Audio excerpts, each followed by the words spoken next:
we are looking at here is the Soul of Chogokin GX-58 Space Battleship Andromeda.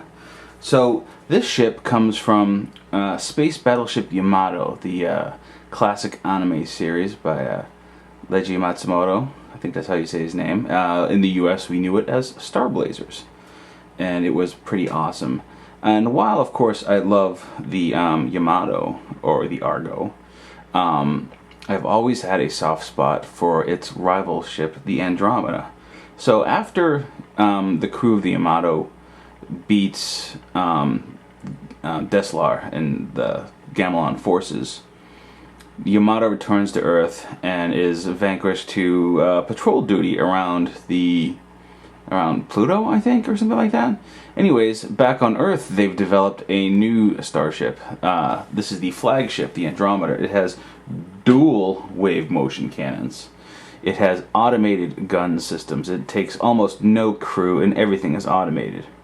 So when the Yamato returns, the whole gist of it is that they want to retrofit the Yamato with all of the up-to-date equipment that the Andromeda has. And of course, Kodai is like, no way, not gonna happen. So when actually, there's a really funny scene that I remember when the Yamato is coming home and the Andromeda is leaving Earth on its maiden test flight, and they're both on the same flight path, and they're gonna collide. And the captains of each ship, Kodai and the I don't know who the Yamato Andromeda guy is, they're basically both saying, no, you have to move because you're on the wrong path. And the other one's like, no, Space Law Section 5 says we're returning home, so we have the right of way. And neither captain budges, and they end up like almost sideswiping each other in a game of space chicken. And then there was some kind of quote like, you know, we lost 2 coats of paint or something like that because they scraped against each other. So although the Yamato and the Andromeda start out as adversaries, the Yamato ends up wanting to take off to investigate what's going on with the Comet Empire, and they're under orders not to. The Andromeda is in space, so the Yamato takes off against orders with the skeleton crew and faces a showdown against the new flagship, the Andromeda. And what happens? Come to find out, the captain of the Andromeda used to be Kodai's military teacher or something like that, and he respects his gutsiness and lies to Earth Command and says that they lost the Yamato in a battlefield. So it leaves us to see both ships another day. So it's really kind of an iconic first meeting between the two ships, the old versus the new, and the respect of the new captain versus the young blood. So the toy here, of course, is a Chogokin toy, and there is a lot of question of whether or not it should be a Chogokin, because it's not a robot. It should be a Papinica, right? Because it's a ship, a vehicle. I guess it's really not for us to decide. It's here, it's cool. Let's go into some of the things that make it what it is. So, as you can see here, it is very big. There is a fair amount of die cast. The kind of undercarriage here is die cast. This whole panel up here, I believe, is die cast. There's parts of here that are die cast. The engine nozzle and surrounding area is die cast. So it's heavy, but it's not like a big chunk of metal. If you want that, you want to go for the Marmot Andromeda, which is a whole nother beast.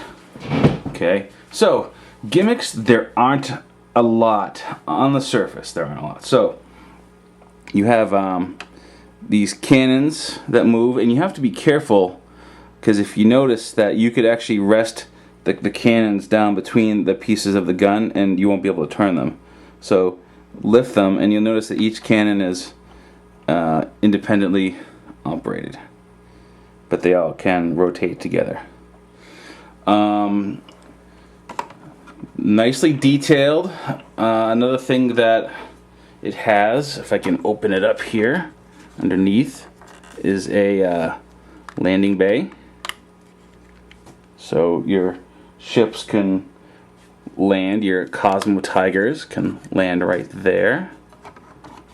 The stand comes in 2 parts, and I'll show you that in a minute. It has 2 different poses. Comes with 8 of these fighters. There you go. 4 yellow and 4 red of the Cosmo Tigers, Cosmo Zeros, whatever they're called. They also rest on the base. But that's really not what makes this ship super. I mean, compared to the SOP Yamato, it does not have a lot of gimmicks. I mean, that's pretty much it in regards to the motion movement things. But here's the cool thing, is that this thing has lights and sounds. So you disconnect the remote control from the base, and you have a series of buttons. See the buttons? Okay, so each button has a sound, and then you do combinations of buttons to do more sounds. So let's start off. First thing we gotta do is turn it on, and the switch is under here. You can see, oh, it's on. It already is on. Okay, let's see here. Why don't we see the dual wave motion gun in action first? Now, there you go.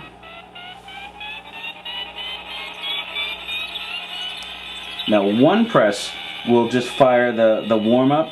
The second press will tell it continue with the warm-up and then fire.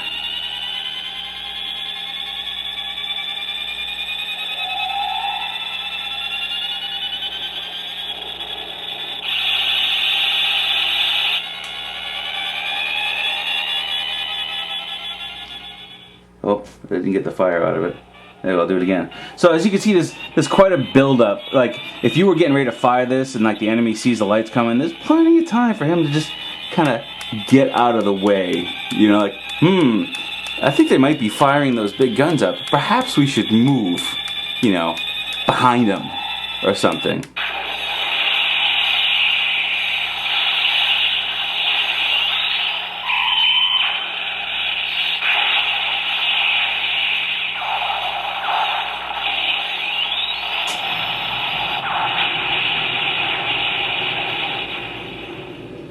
That's kind of badass, right? So then we have some music. Oh, there's some guns.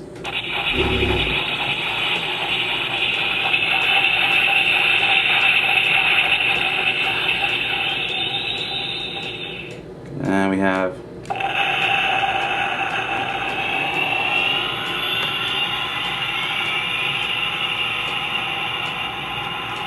allow me to do that again so you have the full engine effect.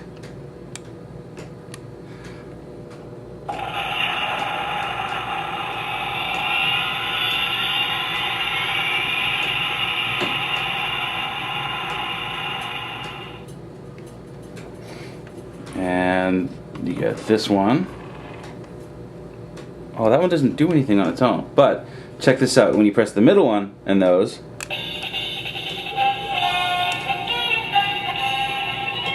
you get the Andromeda theme song.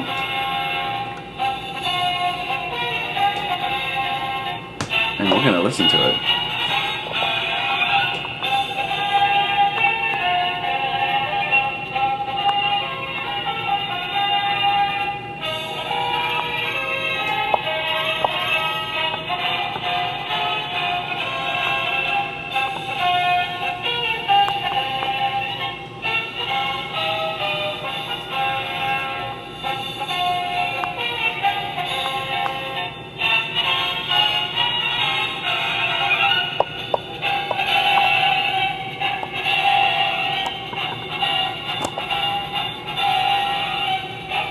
And you can also fire weapons while that theme sound music is going on. So you can layer your sounds.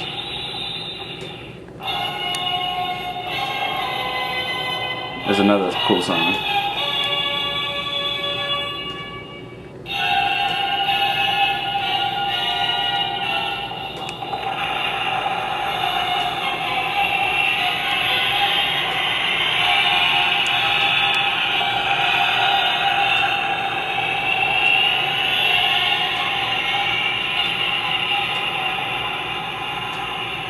pretty rad. And there's another one.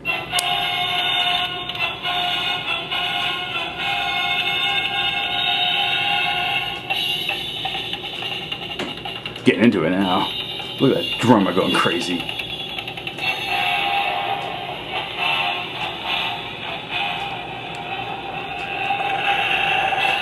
The remote has to be pointed pretty much right towards this area. Those are the instructions specifically say that's the sensor area for the remote.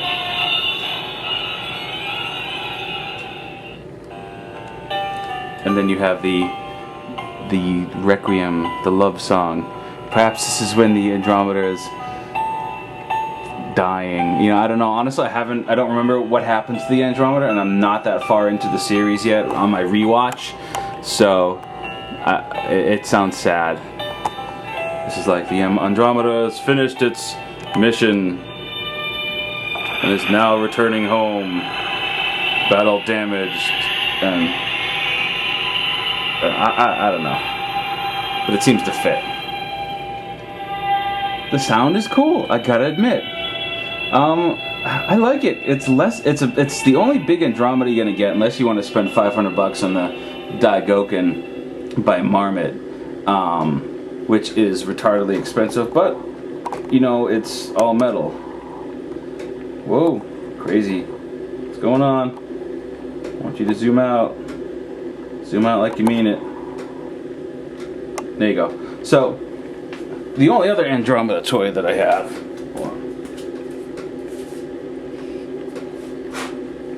is slightly different than that one. It's my Andromeda bath toy. Oh, got a duck for the ship. So, it's a little SD Andromeda with a little propeller in the back, and you put it in your tub. And okay, so I do like the Andromeda. I think it's great. Taito didn't do one in their Super Mechanics line. There was never a vintage Popey big scale Andromeda. We were all just kind of robbed. So this was a long time coming. It makes up for its lack of gimmicks with the fact that it exists. We have a big ass Andromeda that won't break. Well, it'll still break the banks. It's still like $230, but it's not $500. So there you go.